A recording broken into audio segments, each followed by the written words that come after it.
آخه از آن روزی که اینترنت بنا شد، زن خونه ز مرد خود جدا شد.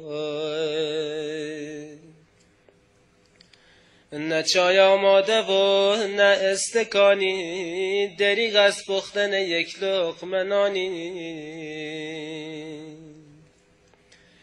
سر صبحی که پیجو تا سحرگاه، موبایلش روشن و هرگاه و بیگاه ای روزگار.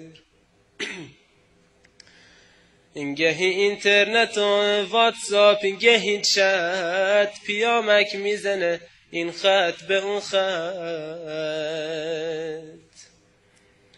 خیالش نی بچش داره میمیره، خوراکش خورده یا اینکه نخورده.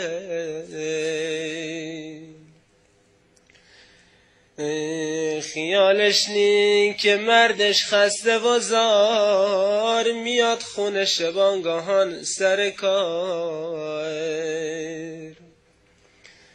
سرش توی موبایلش هی میخنده، پیامک میزنه خالی میبنده.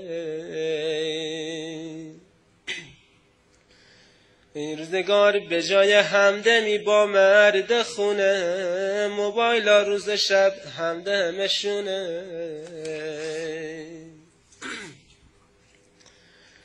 آخه الهی این موبایل را تو بشکن، الهی این موبایل را تو بشکن، دل بیچاره مردا رو نشکن.